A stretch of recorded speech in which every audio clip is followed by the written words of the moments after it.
and so we're gonna be able to get that Nephilim buff and get that high level DPS.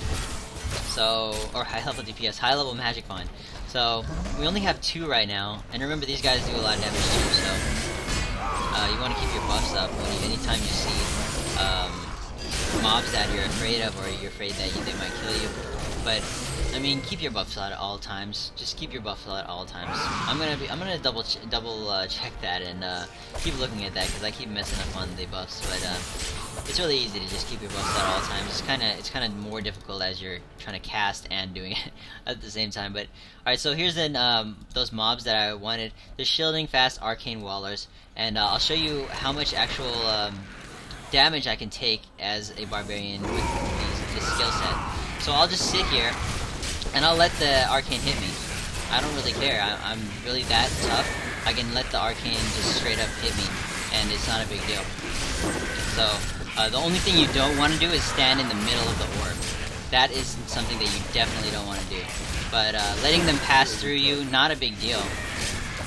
With this build here, and with this much HP and resistances, not too great of a deal.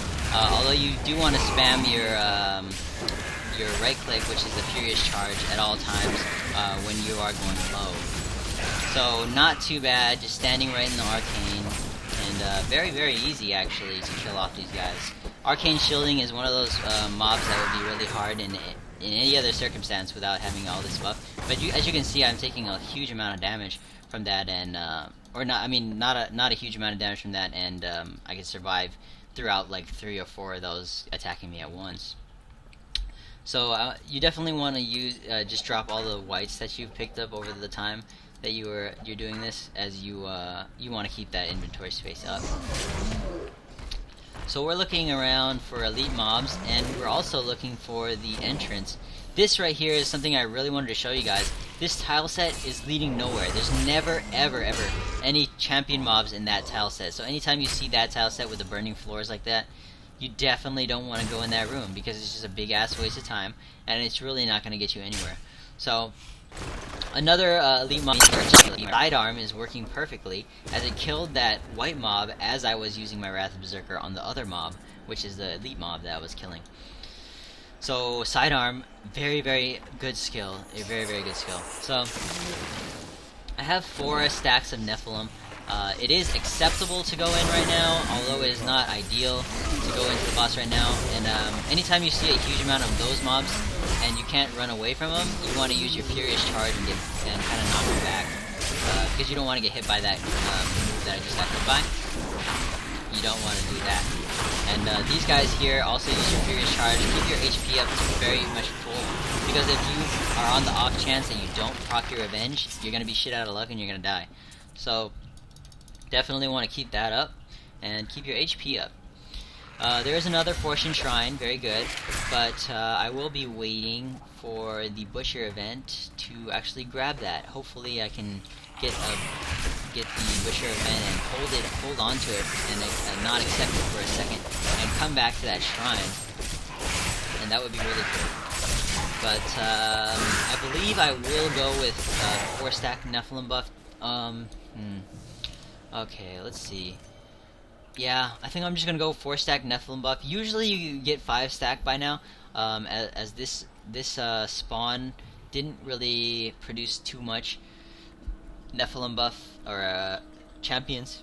And there might be, you know, some champions in this area here, or in this area here. But I really don't want to go all the way back there just to go check.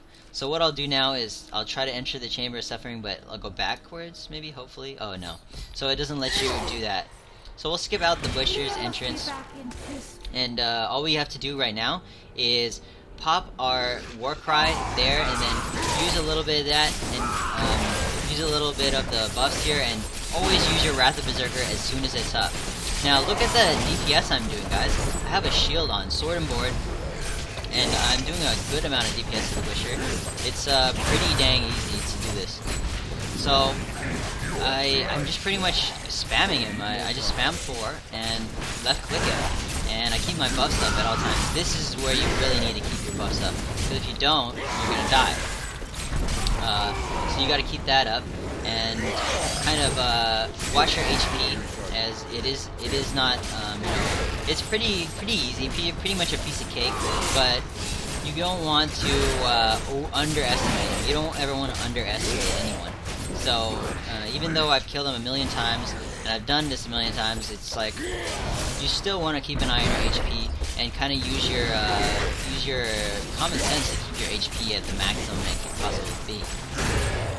So always want to keep your buffs up and kind of stay out of the fire if you can.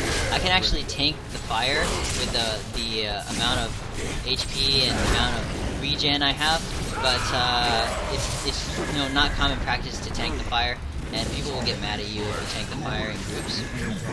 But if you do have enough HP regen and stuff to tank the fire, I suggest doing it, because he does actually enrage and make the whole floor turn into fire if you don't kill him fast enough. So yeah, here we are killing the Butcher, and what you're really waiting for is your Wrath of the Titans to come right back up, or the Berserker's Wrath, that is, Wrath of Berserker, to come right back up. And you kind of want to play it safe now. You don't really want to, you know, chance it. As my Wrath of Berserker is right about to come up, I'm right about to kill him. You don't want to kind of, you know, bust out everything. Now you can bust out everything with the Wrath of Berserker on. Okay, so that's the time that you can bust it out and be a savage and, you know, just beast it on him. So yeah, that was really easy. I was able to cast while I was doing an Inferno run. It's really simple, and I hope you guys learned a little bit from this run. I will be going ahead and showing you guys every single rare that I got on the run, and these are 5 rares. They could be amazing and they could be crap. Most of the time they're crap, but they could be amazing. Let's go ahead and check it out. That is not the best, and it doesn't have any vitality at all on it, so it probably won't sell that great unless somebody's really just not that smart and buys it. I'm probably gonna sell it for around 9k buyout. Next thing is also not the best, so I'm probably just gonna disenchant or salvage that. Next one is a Bracer,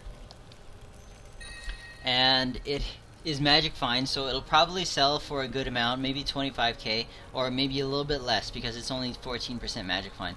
So we'll see what happens with that. This is not good at all. I will go ahead and disenchant that and instantly salvage that. And the two-hand sword probably won't be that great, as two-hand swords don't sell that well. So didn't get a huge amount of you know, epic items or anything like that, but I still have these blues on the floor here that could be potentially a really awesome find.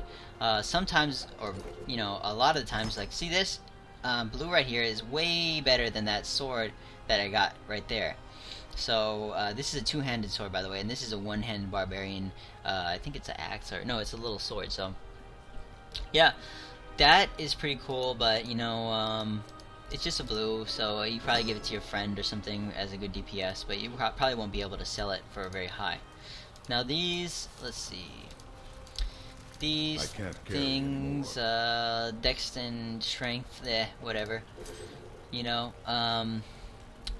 not the best. And this is how a run usually goes. It's not, you're not gonna get every single time gonna get epic items, but you'll be having a lot of magic items and a lot of rare items. I think I got like 5. Usually get around 6 or 7 rare items every single time, especially if you have 5 of the Nephilim Valor buffs, as I only got 4 this run. So yeah, that was very easy, not too quick actually. My runs are usually way quicker than that, because I know, obviously I'm casting and explaining at the same time. But yeah, I hope you guys learned a lot from that run, and I hope it helped you barbarians out in gearing and skill setting. And I hope to see you guys again soon. As always, definitely go ahead and check out my channel, because there's going to be a lot more videos on the channel and a lot more tips and tricks. And definitely subscribe if you guys can. That would be really awesome. And like and comment and all that good stuff. And yeah, that's about it for this video, guys. So, or you know what? I forgot one thing. Let's go ahead and show you guys. I know there's a bunch of magic items on the floor. Why aren't you picking it up? But I'll go ahead and go back to that area in a bit. I want to show you guys this last part of the quest line here. Every time you kill the butcher and you go back down here, you're actually gonna get a reward. So you just quickly come back down here. They're gonna give you a little cinematic cutscene thing. You can exit that. They're like trying to kill Tyrael or whatever. They're trying to corrupt him or kill him or something like that. And you just buff yourself up, kind of get your a good amount of rage and pop your what do you call wrath right here, your berserkers, and just pretty much own it up in their face because this is the last thing you're gonna do before next game. So there you go, Stranger. Exit out that, blah blah blah. Press spacebar so you blah blah blah, and then that's it. You get 3k gold from that. So you're gonna get 3k experience. I mean gold from that every single time. It's like 3,400 gold from that every single time. And yeah, that's just the last part of the run, and it's just a little extra bonus gold that you're gonna get for whatever. You don't even have to repair it. Obviously, you saw all I did was kill everything. I didn't die once, and yeah, that's about it. So yeah, that is about it for this video, guys. And yeah, I hope that helped you guys, and thank you all for watching. Take it easy. Peace. I am leaving.